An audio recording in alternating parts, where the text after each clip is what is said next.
عسى أن ينفعنا أو نتخذه ولدا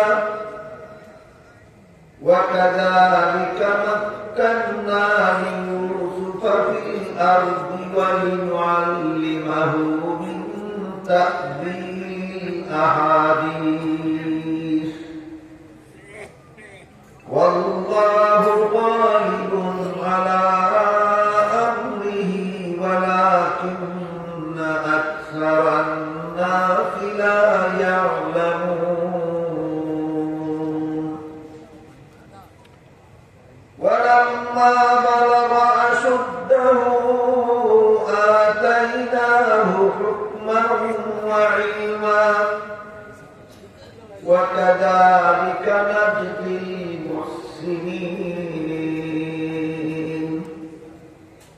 بارك الله لنا ولكم في القرآن العظيم ونفعنا وإياكم بالآيات والذكر الحكيم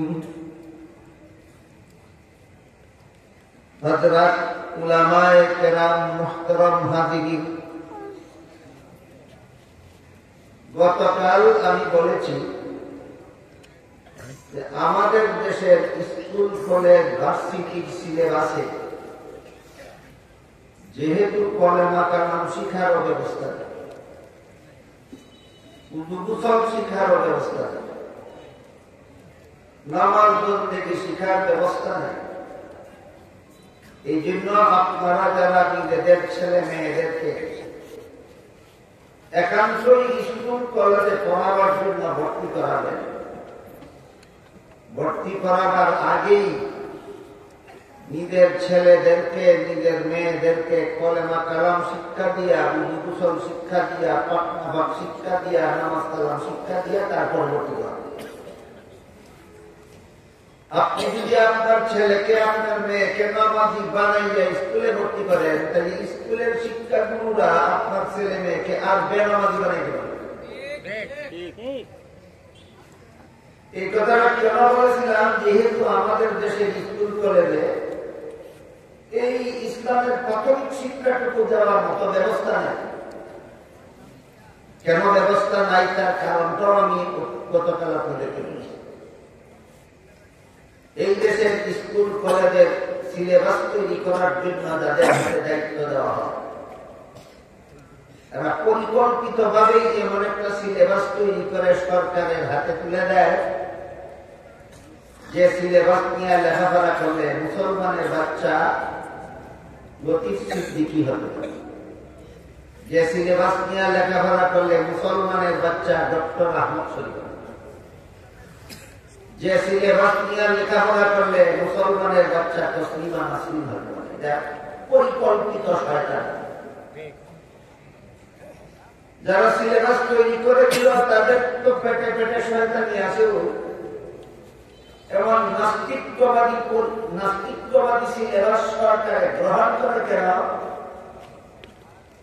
এটা বোঝার জন্য আমাদের দেশে একটা প্রচলিত প্রবাদ আছে, সুরে সুরে খালাতো ভাই, 3 সুরে আলী, 1 সুরে বিয়া করে আরেক সুরের হালি হয়নি। সুরে সুরে খালাতো ভাই, 3 সুরে আলী, 1 সুরে বিয়া করে আরেক সুরের হালি। এক দলের নাস্তিক বানাবার সিলেবাস তৈরি করে দেয়, আরেক দলে এটার অনুমোদন দেয়। 1 সুরে আরেক সুরের আলী বিয়া করছে কি?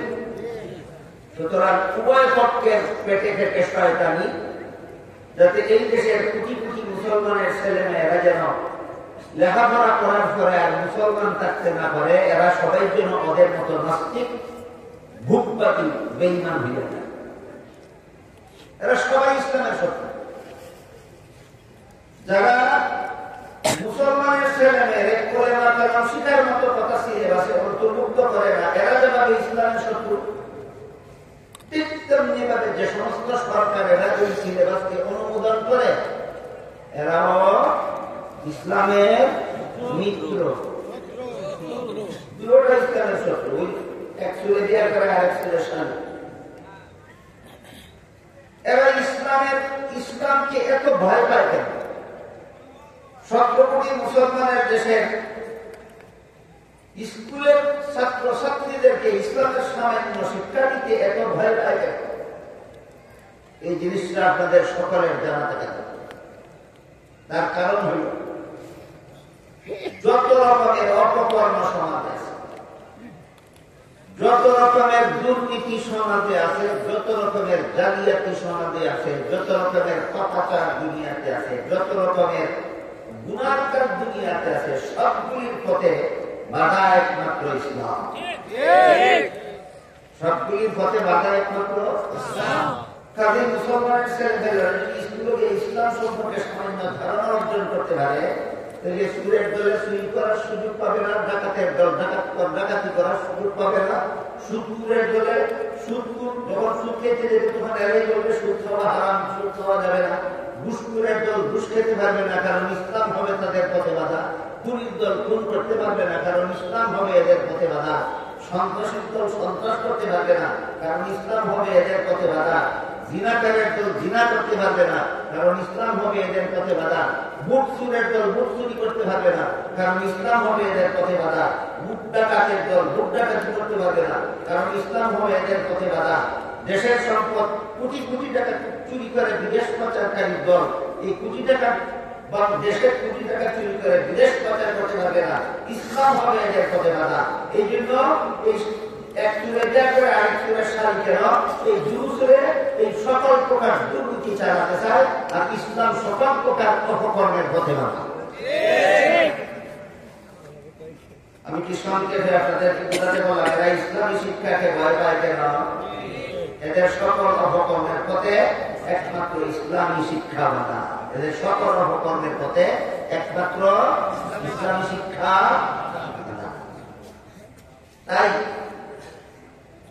আমি শুধু আজকের এই তাফসীরুল কোরআন সম্মেলনের পক্ষ থেকে নয়, গোটা বাংলাদেশের প্রায় 17 কোটি মুসলমানের পক্ষ থেকে বর্তমান অন্তর্বর্তীকালীন সরকারের খেদমতে সবিনয় আবেদন জানাতে চান, যেহেতু দেশে একটা পরিবর্তন এসেছে, যেহেতু দেশকে সংস্কারের কাজে সরকার হাত দিয়েছে, তাই পরিবর্তন এবং সংস্কারের অংশ হিসাবে আগামীতে স্কুলে কলেজে যেটুকু ইসলামী শিক্ষা ছেলে মেয়েদেরকে দিলে এরা নামাজি হতে পারে, এরা পুজো জানতে পারে, পাপনাহার জানতে পারে, এবাদত বন্দিগিটা ঠিক মতে করতে পারে, ওই পরিমাণ ইসলামী শিক্ষা স্কুল কলেজের পাঠ্যতালিকায় বাধ্যতামূলক করা হোক।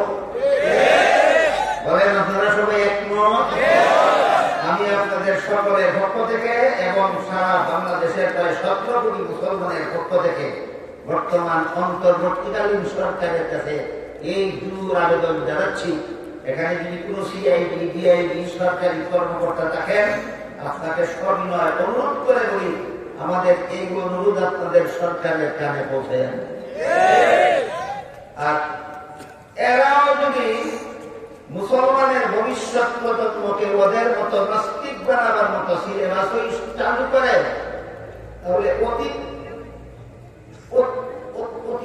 অতিক্রমকারীদের ভাগ্যে যা ছিল অন্তর্বর্তীকালীন সরকারের ভাগ্যে তাই ঘটতে বাধ্য হবে।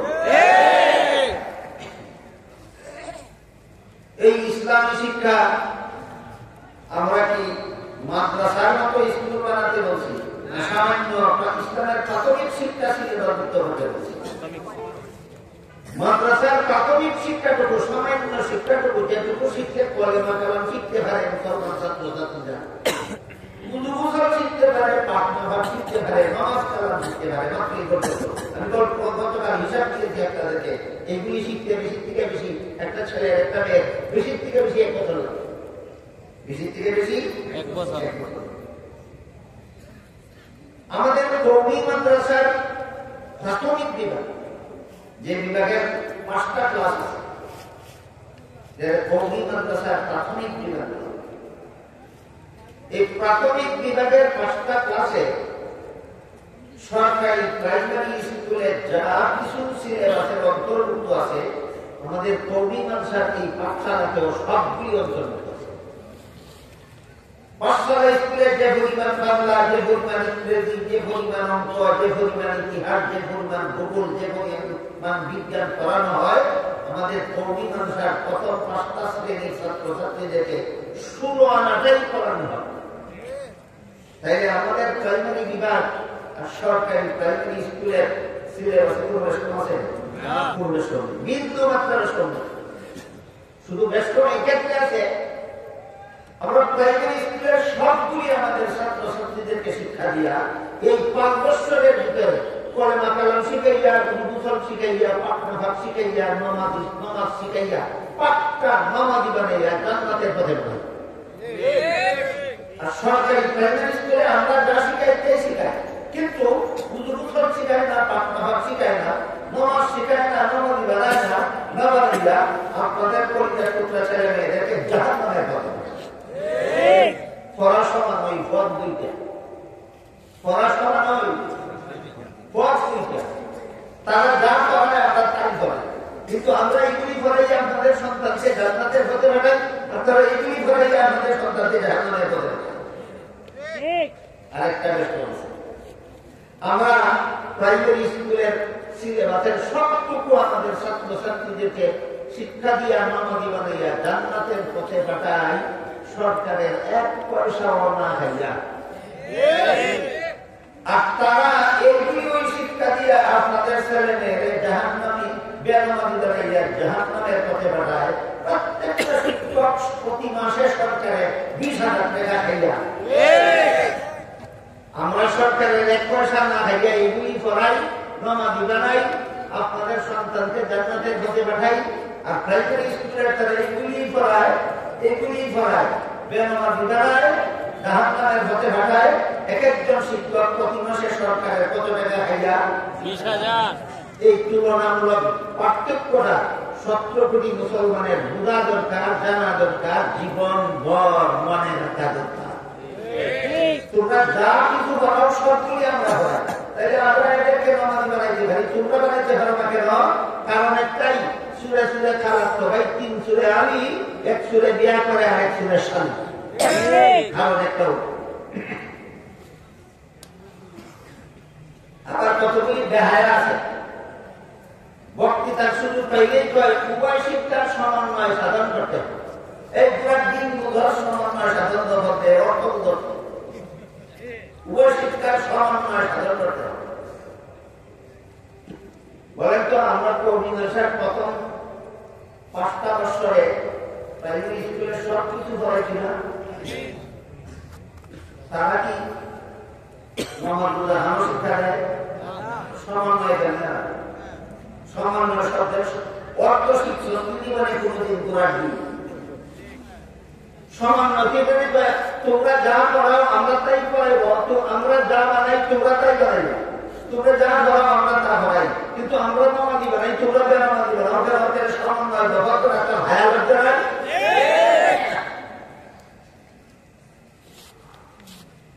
কথা বলে ব্যাপারে সমন্বয়, কোন ব্যাপারে সমন্বয়? কওমি মাদ্রাসার লেখাপড়া করলে তো ডাক্তার হবে, কওমি মাদ্রাসার লেখাপড়া করলে তো ইঞ্জিনিয়ার। আমি বললাম ঠিক আছে, ডাক্তার লেখাপড়া, ইঞ্জিনিয়ার লেখাপড়া কোরআন হাদিস শিক্ষা করি। কোরআন হাদিসের শিক্ষার চেয়ে কঠিন কোন শিক্ষা আমার মনে হয় দুনিয়াতে হতে পারে। এত কঠিনটা আমরা পড়াইতে পারি, আর সহজটা পেতে পারবো না। পড়াই না কেন? আল্লাহ কোরআনে বলেছেন ইসলামী শিক্ষার উদ্দেশ্য জানা। ইসলামী শিক্ষার উদ্দেশ্য ডাক্তার বানানি আর ইঞ্জিনিয়ার বানানি না। কি বানানি আমি পরে বলবো, ইনশাআল্লাহ। মাদ্রাসা শিক্ষার উদ্দেশ্য সুস্পষ্টভাবে কোরআন হাদিসে বর্ণিত আছে। মাদ্রাসা শিক্ষার উদ্দেশ্য না ছাত্রদেরকে ডাক্তার বানানি, মাদ্রাসা শিক্ষার উদ্দেশ্য না মাদ্রাসার ছাত্রদেরকে ইঞ্জিনিয়ার বানানি। এই জন্য আমরা পড়াই।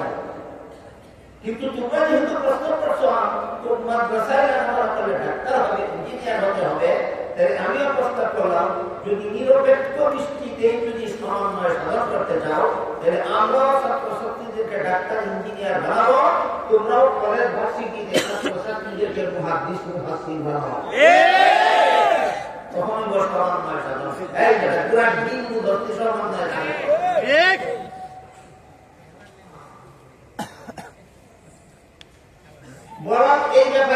সমন্বয় সাধনের একটা প্রস্তাব করি আপনার কাছে, আপনার পছন্দ হলে গ্রহণ করবেন, নাইলে আমার কথা মনে ভেবে দেবেন। ধরেন এক ব্যক্তির দুইটা ছেলে আছে, একটা ছেলে স্কুলে লেখাপড়া করতে দিল, আর একটা ছেলে মাদ্রাসায় লেখাপড়া।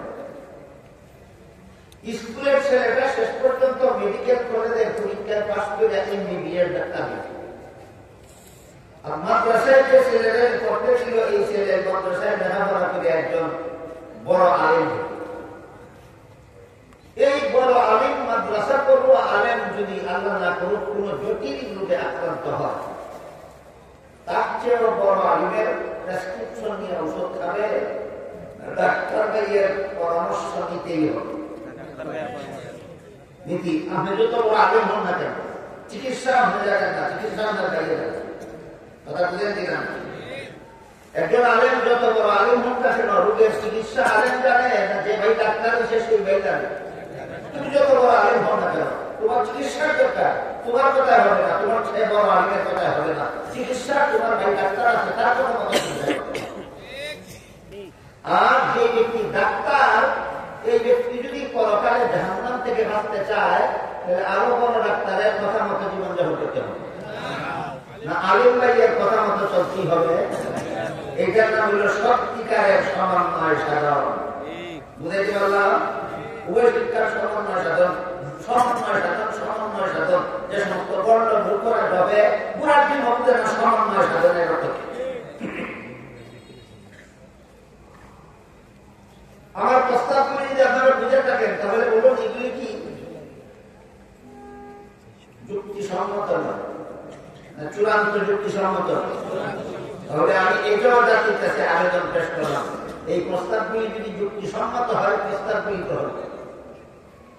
আমরা প্রথম 5 বছরের প্রাইমারি স্কুলের সব পড়াই, একসাথে সবটা নামাজি বানাই। তোমরাও সরকারি প্রাইমারি স্কুলে যা কিছু বানাবের সাথে মুসলমান ছেলেমেয়েরা নামাজি বানাবো। আর আমাদের মাদ্রাসায় উচ্চশিক্ষা লাভ করে যত বড় আলেম হোক না কেন, চিকিৎসার জন্য ডাক্তারের কাছে পাঠাই। তোমরা স্কুল কলেজ ভার্সিটিতে যারা ডাক্তার ইঞ্জিনিয়ার হতো, তোমরা যদি পরকালে জাহান্নাম থেকে বাঁচতে চাও, তা আলেমদের কথা মতো জীবনযাপন করো। এই সমন্বয় সাধনের প্রস্তাবটা আমি আপনাদের পক্ষ থেকে জাতির কাছে, সরকারের কাছে পেশ করলাম। আপনারা সমর্থন করেন?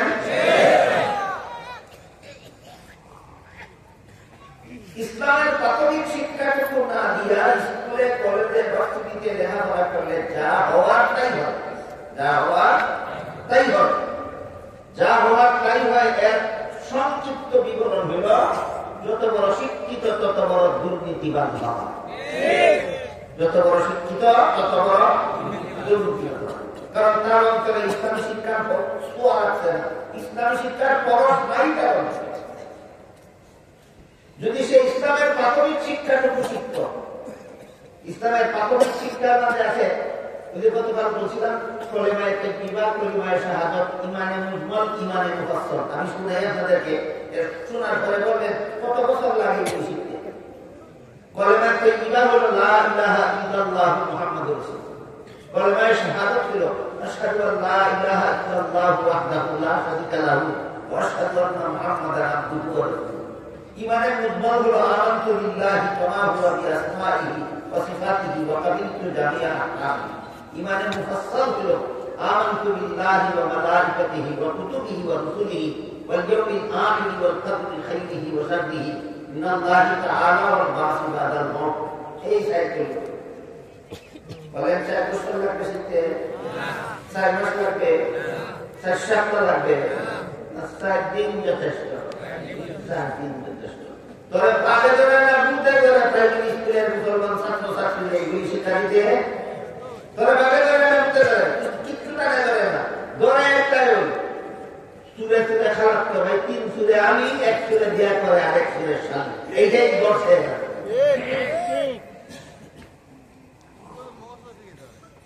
এই চতুর্থ কলিমার শেষ কথাটা, চতুর্থ কলিমার শেষ কথা হলো ওয়াল বাসি বাদাল মাউত। মরণের পর আমাকে জীবিত হয়ে আল্লাহর সামনে দাঁড়াতে হবে, জীবনের সকল কাজের হিসাব দিতে হবে। চতুর্থ কলিমার শেষ কথা, যে 4 কলিমা আপনি 4 দিনে শিখলেন মাত্র 7 দিন, এই চার পরিমাণ চতুর্থ পরিমাণ শ্রেষ্ঠতা হল মরণের পরে আমার জীবিত হয়ে আল্লাহর সামনে দাঁড়াতে হবে জীবনের সকল কাজের হিসাব দেওয়ার জন্য। বিশ্বাস আছে কিনা? শিখায়নি প্রাইমারি স্কুল, শিখায়নি হাই স্কুল, শিখায়নি কলেজ, শিখায়নি ভার্সিটি। কেন? সিলেবাস অনেক লম্বা এই জন্য না, সুরে সুরে খারাপ তো ভাই হওয়ার কারণে। বুঝেন নাই কিছু? বলে অনেক লম্বা সময় দেয় হয় এই জন্য শিখায় না, চুলে চুলে খারাপ তো ভাই হওয়ার কারণে শিখায়। চুলে চুলে খারাপ তো ভাই শিখাইলেই তো, ইসলাম শিখলেই তো এদের সব অপকর্মের পথে বাধা হয়ে দাঁড়াবে প্রাইমারি স্কুলের ছাত্ররা, এদের সব হারাম কাজের পথে বাধা হয়ে দাঁড়াবে হাই স্কুলের ছাত্ররা, এদের সকল হারাম খুরির পথে বাধা হয়ে দাঁড়াবে কলেজের ছাত্ররা। কাজে এদেরকে এই শিক্ষা থেকে বঞ্চিত রাখা দরকার। অবাধে যেন সকল প্রকার অপকর্ম আর হারাম কাজেরা সমাজে চালাতে পারে।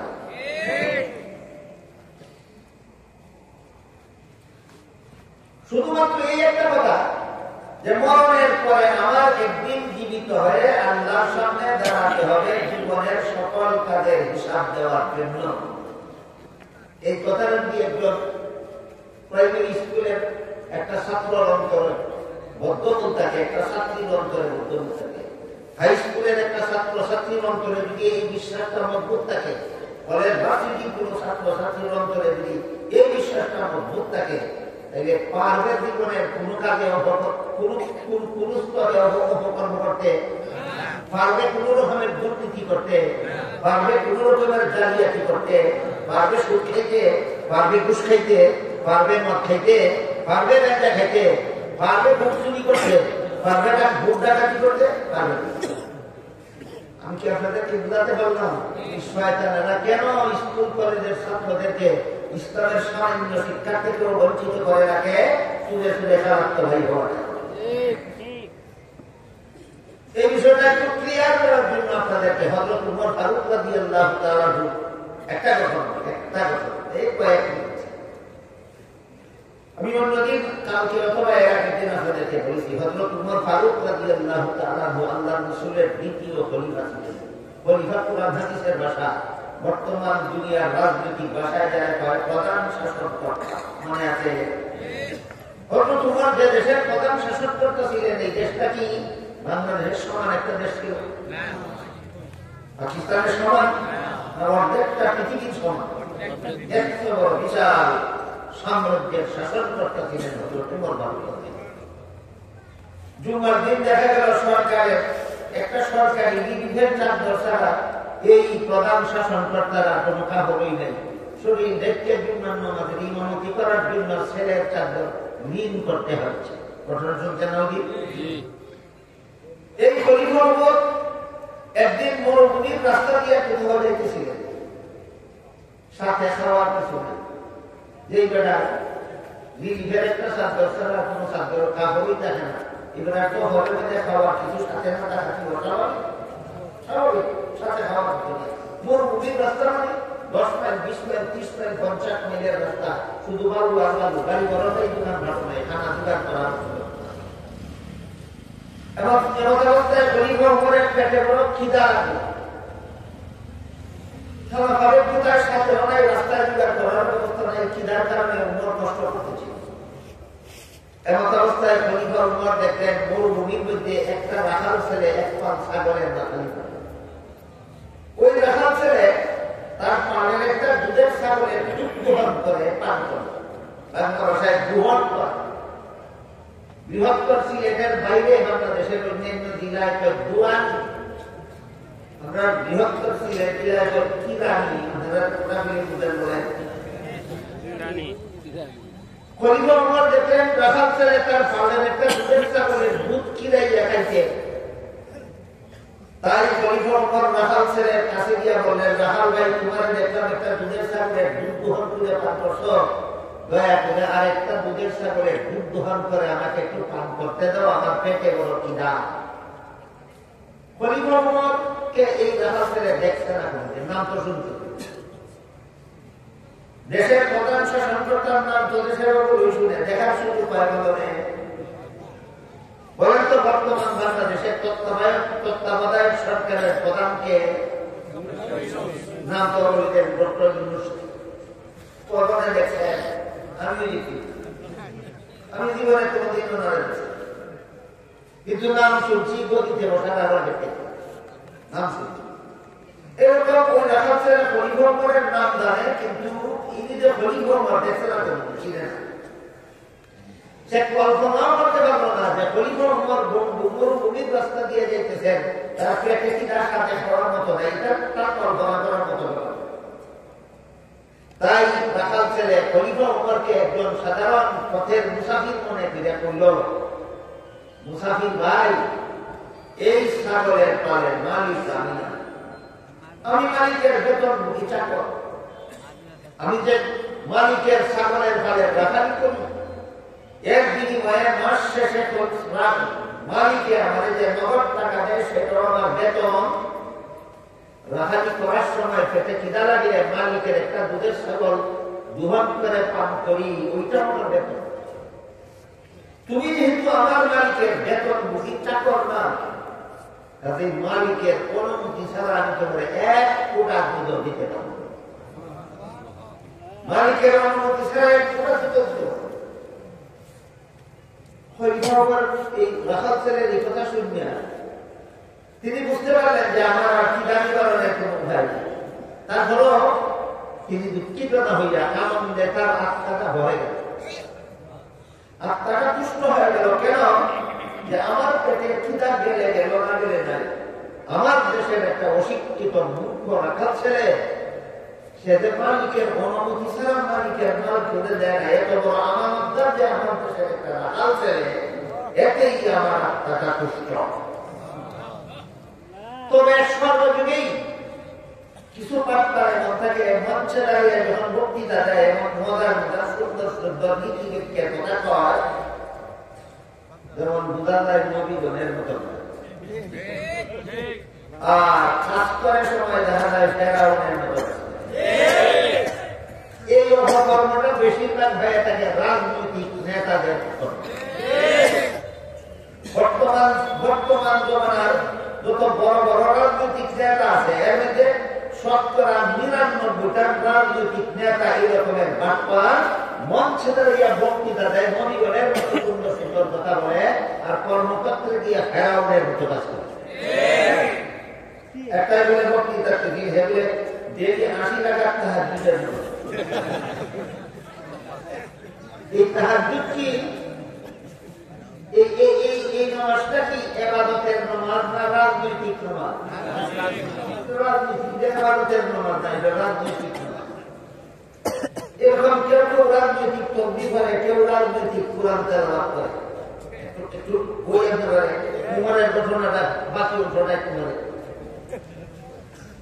পাকিস্তানের যে সময় বেনজির ভুট্টো প্রধানমন্ত্রী ছিল, এই সময় একবার সামনে নির্বাচন আসলো, হঠাৎ দেখা গেল বেনজির ভুট্টো তসবিহ হল। এটা নাস্তিক, এটা আল্লাহ রাসূল বিশ্বাস করে না। একজন আলেম জিজ্ঞাসা করেন যে তুমি আজকে তসবিহ হল, কি তসবিহ হল? আয়াতুল কুরসি তসবিহ। আলেম বললেন আয়াতুল কুরসি তো অনেক লম্বা, তুমি এত তাড়াতাড়ি দাঁড়ানো হবে না। আমি শর্টকাট করে দিচ্ছি। কেমন শর্টকাট করছো? আয়াতুল কুরসির মধ্যে একটা শব্দ আছে কুরসি, এই শব্দের আগে নিচের শব্দ দিয়া শুধু কুরসি কুরসি কুরসি কুরসি কুরসি শব্দের অর্থ বলি, কুরসি শব্দের অর্থ পুরো বেনজির যদি নির্বাচনের আগে তসবিহ করতে দেখা যায়, তাহলে সুবহানাল্লাহ সুবহানাল্লাহ তবে না, কুরসি কুরসি কুরসি তবে। তো আপনারা তো এত সরল, আপনারা বাট্টারা তো তসবিহ দেখে মনে করেন ৭০০ মেরে দিলে মক্কা রওনা হচ্ছে। এক অতি সরল বাড়ানো, অতি সরল বাড়ানো। জীবন ভর যারা মানুষ খুন করে, জীবন ভর যারা মানুষের উপর জুলুম অত্যাচার করে, জীবন ভর যারা কোটি কোটি টাকা আত্মসাৎ করে, জীবন ভর যারা মানুষের ধর্ম নিয়ে আসে নিয়ে খেলে, জীবন ভর যারা মানুষের জীবন নিয়ে আসে নিয়ে খেলে, এরা যদি নির্বাচনের আগে তসবিহ করে সুবহানাল্লাহ সুবহানাল্লাহ তসবিহ দেয়, কুরসি কুরসি কুরসি কুরসি। কিন্তু বক্তৃতার মঞ্চে দাঁড়ায় যখন কথা বলে মনে হয় এত মজার কথা মনে ধরনের বার্তার বেশিরভাগ রাজনৈতিক নেতা নেত্রীরা হইয়া থাকে। তো পরিবর্তনে করলেন এই অনেকটা বার্তার বিপদের সাথে যে মালিকের অনুমতি ছাড়া আমার একটা দুটো দিতে পারবে না, এই কথা আমাকে ধোঁকা দেওয়ার জন্য বলল না, সত্যই সে আমানতদার যে আমার দ্বারা হইতে হতো। তাই খলিফা উমর এই রাখাল ছেলের আসল অবস্থা পরীক্ষা করার জন্য কইলেন, আচ্ছা ঠিক আছে, তুমি যদি বিনামূল্যে এক ছাগলের দুধ আমারে না দাও, তাহলে একটা দুধের ছাগল আমার কাছে উচিত মূল্যে বিক্রি করে দাও। যখন না উচিত মূল্যে বিক্রি করে দাও, এতে তোমার একটা উপকার হবে, আমার একটা। আমার উপকার এই হবে যে ছাগলটা কিনতে আমি এখন এই ছাগলের দুধ দোহন করে পান করবো, আমার পেটের খিদানি কারণ হবে। আর তোমার উপকার এই হবে, তোমার মালিকের বেতন যা দেয় তো দিল, ওই আরেকটা ছাগলের মূল্য আমার কাছে যাবে, বেতনের অতিরিক্ত বেড়ে, এটা তোমার উপকার। সুযোগ দিনার সুযোগ কি বাস্তবায়ন করার জন্য উমরের প্রবৃত্তি দিলেন না পরীক্ষা করার জন্য? উমরের প্রতি সন্দেহ দিলেন না যে উমরের মতো রসুলের খলিফা এমন প্রবৃত্তি কেমনে দিলেন, বাস্তবায়ন করার জন্য দিচ্ছেন না, পরীক্ষা করার জন্য দিতেন। দেখি তুই কি করস। রাখাল ছেলে বলে, মুসাফির ভাই, তোমার কথা মতো একটা দুধের ছাগল যদি আমি তোমার কাছে উচিত মূল্যে বিক্রি করে দেয় দিয়া, যদি পয়সাটা আমি আত্মসাৎ করে খাইয়া নাই, মালিকে যখন কমতি দিব ছাগলের পাল কমতি দিয়ে তো খাইব ছাগলের একটা কম, তখন তো তোমার জিজ্ঞেস করতো না আমার ছাগল একটা কম কেন, আমি রাখাল আমারে জিজ্ঞেস করবে, মালিককে কি করবে? রাখাল ছেলেকে বললেন, মালিকে যদি জিজ্ঞেস করে ছাগল একটা কম কেন, তুমি বলবে ছাগল একটা ভাগে দিলে নিয়ে গেছে। এরকম একটা সুবুদ্ধি বাস্তবায়নের জন্য পরীক্ষা করবে।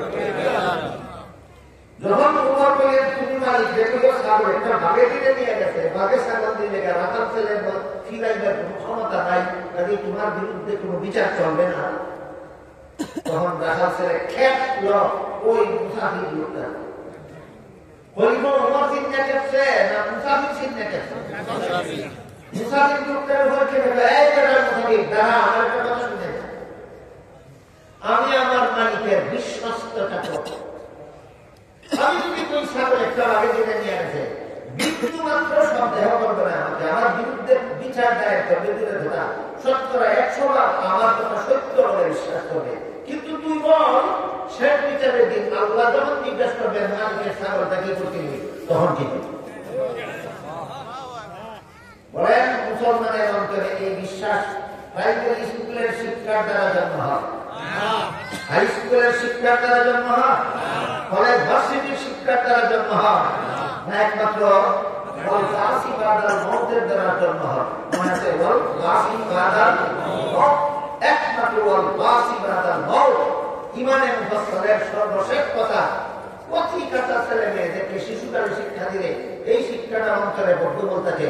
এরপরে সে প্রাইমারি স্কুলে যদি নাও করে, হাই স্কুলে যদি নাও করে, কলেজ ভার্সিটিতে যদি নাও করে, কোন বড় বড় মাদ্রাসায় যদি আমি লেখাপড়া নাও করে, শুধু একদিন আমাকে জীবিত হয় আল্লাহর সামনে দাঁড়াতে হবে, জীবনের সকল কাজের হিসাব দিতে হবে, এই কথা অন্তরে জাগ্রত থাকে, যে কারণে জীবনের কোন প্রদেশে আর কোন রকমের অপকর্ম, দুর্নীতি আর জালিয়াতি করা সাহস করতে পারে না। এই শিক্ষা থেকে স্কুল কলেজের ছাত্রছাত্রীদেরকে বঞ্চিত রাখার একমাত্র কারণ, সুরে সুরে খারাপ তো ভাই, 3 সুরে আমি, 1 সুরে বিয়া করে, এই জন্য ইসলামের প্রাথমিক শিক্ষার আলোতেও যাদের অন্তর আলোকিত হয় না, ইসলামের প্রাথমিক শিক্ষা এই 1 বছরের দিকে ইসলামের প্রাথমিক শিক্ষার আলোতেও যাদের অন্তর আলোকিত হয় না, আমি বলি এরা যত বড় শিক্ষিত হয় তত বড় দুর্নীতিবাদ হতে বাধ্য। এখন দুর্নীতির একটা ঘটনা আমার জীবনের ইতিহাস থেকে আপনাদের জীবনের ইতিহাস।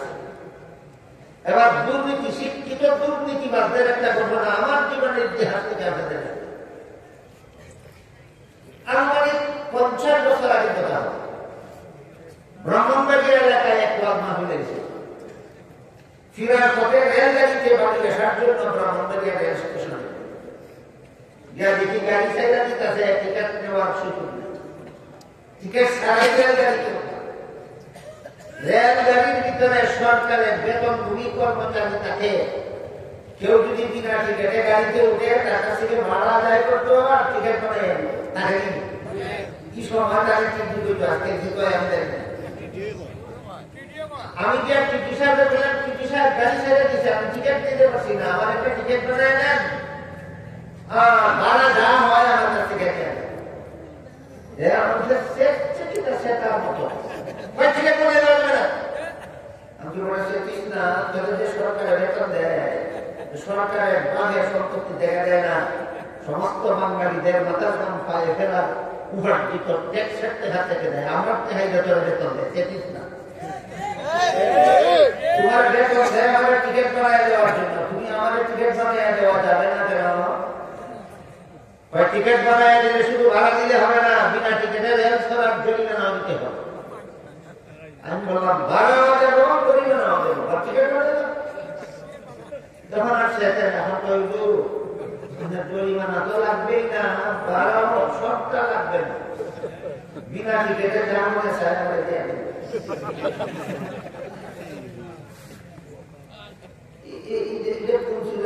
খারাপ ভাই খারাপ ভাই খারাপ ভাই না খারাপ ভাই कोई मजदूर दो महीना तो लग भी ना उचित कराओ लग ना सामान्य सारी चीजें हमारे दिया दें टिकट सारा नीति ना दुर्नीति ये अशिक्षित तो बोले सरकार ऐसा नहीं अशिक्षित এতক্ষণের কথা বুঝে থাকলে আপনার বলতে হবে এই শিক্ষিত লোকটা দুর্নীতিবাদ হলো কেন ইসলামের প্রাথমিক শিক্ষা থেকে বঞ্চিত থাকার কারণে এই ধরনের দুর্নীতিবাদ দেশবাসীকে বানাইতে থাকে যেন সুরে সুরে খারাপ তো ভাই দিয়া সবাই চুরি করতে পারে কেউ কাউকে না ধরে এই জন্য সুরের দল জাগতিক শিক্ষা প্রতিষ্ঠানে ইসলামের প্রাথমিক শিক্ষাটুকু চালু করতে রাজি দেওয়া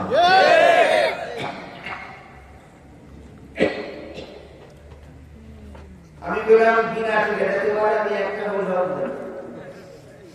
টিকিট ছাড়া একটা টাকাও দেবে না তো করেন আমার আমি আপনার কাছ থেকে পয়সা কম নিতে চাই আপনি বেশি দিতে চান আপনার কাছ থেকে আমি টাকা কম নিতে চাই আপনি বেশি দিতে চান কেন আমি বললাম আমি তোমার বেশি দিতে চাই তুমি কম নিতে চাও কেন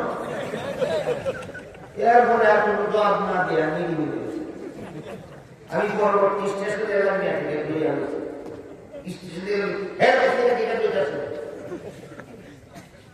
বলেন এটা শিক্ষিত না অশিক্ষিত নীতিশীল না দুর্নীতিবাদ কোন শিক্ষার ফসল নাস্তিকবাদী স্কুল কলেজের শিক্ষার ফসল কোন শিক্ষার ফসল নাস্তিকবাদী স্কুল কলেজের শিক্ষার আর একদিনের ঘটনা আপনাদের হয়তো জানা আছে হযরত হাবিবজি হুজুর রাহমাতুল্লাহি আলাইহি প্রেসিডেন্ট নির্বাচনে দাঁড়িয়েছে কত সময় কোথা সংখ্যা মনে নেই হ্যাঁ 1981 সালে হযরত বিদ্যুৎ রহমতুল্লাহি আলাইহি প্রেসিডেন্ট নির্বাচনে দাঁড়িয়েছে ওই জীবনে একদিন দেখলাম বক্তৃতা আর কোনদিন বক্তৃতা হয়নি হাবিব হুজুর দাঁড়িয়েছিলেন প্রেসিডেন্ট নির্বাচনে হাবিব হুজুর বলছিলেন সাংবাদিকরা জিজ্ঞাসা করেছিল আপনাদের দাঁড়িয়েছেন আপনি কি মনে করেন পাস করবেন যে অনেকটা পরিচিত যে পাস করবো মনে করি বলে কোন যুক্তিতে তুমি মনে করো তোমার থেকে বেশি গুরুত্ব সবসময় হয়েছে তুমি কোন যুক্তিতে আর যদি জবাব দেন আমি মনে করি না পাস করবো তাহলে সাংবাদিকরা তো বেশি জিজ্ঞাসা করতে হলে তার দাঁড়াই না কেন কোন বাগের বাচ্চারা কত বছর ডিসকাস করে না আমি যুদ্ধ বললেন যারা গতিত হলের লুকে দাঁড়ায় তারা গতি ভাইলেই বাস করে একটা ভাইলেই আমি গতিত হলের লুকে দাঁড়াচ্ছি না আমি ইমানদারদেরকে ভোট দেওয়ার দাঁড়াচ্ছি একদিনের চলে দিয়ে আমাদের খুশি করবার লাগে দাঁড়াইছি আমার নির্বাচনে কে এর কোন অস্তিত্ব নেই আমি গতি ভাইলেও বাস না ভাইলেও বাস আমি আপনারা খুশি করবার লাগে দাঁড়াইছি গতি ভেবে দাঁড়াইছি না তাতে আমার দাঁড়াবি গতি বাস গতি ভাইলেও বাস দাঁড়াইছি হাবিব হুজুর সাংবাদিকদের প্রশ্নের জবাব দেওয়ার কারণে ওই জীবনে একদিন দেখলাম ভোট সেন্টার বেশি করে অফিসারে আমরা আমাদের ভোট দেওয়া হয়ে গেছে যে সুরে দিল ভোটার যে সুরে মিলল, এই দুটোটা অশিক্ষিত শিক্ষিত। এরকম শিক্ষিত শুধু বাংলাদেশে বর্তমানে আর নাই। ওই 50 বছর আগে রেলগাড়ির মধ্যে একটা শিক্ষিত সুর ভেজলাম চিঠি, এইরকম শিক্ষিত সুর বাংলাদেশে আর নাই। তাহলে যদি বলেন আপনারা আছে, আপনাদের করতে হবে। শিক্ষিত হইয়া এত বড় দুর্নীতিবাদ হয় কেন? শিক্ষিত হইয়া অত বড় চুর হয় কেন? কারণ একটাই, স্কুল কলেজ ভার্সিটির মুসলমান ছাত্রছাত্রীদেরকে এই শয়তানেরা ইসলামের প্রাথমিক শিক্ষা থেকে বঞ্চিত করে রেখেছে। এইভাবে অবাধে চুরির কর্ম চালানো। কালকে থেকে আজকে এই পর্যন্ত যা আলোচনা হলো শুধু কালকে বলছিলাম শিক্ষা দিক প্রকার, একটা জাগতিক শিক্ষা, একটা ইসলামী শিক্ষা। এই পর্যন্ত মাত্র জাগতিক শিক্ষা সম্পর্কে সামান্য আলোচনা আপনাদের সাথে তুলে ধরলাম। ইনশাআল্লাহ আগামীকাল যদি আপনারাও আসেন, আমাকে মাঝে দেখেন, আগামীকাল ইসলামী শিক্ষা সম্পর্কে আপনাদের সামনে আলোচনা পেশ করা হবে।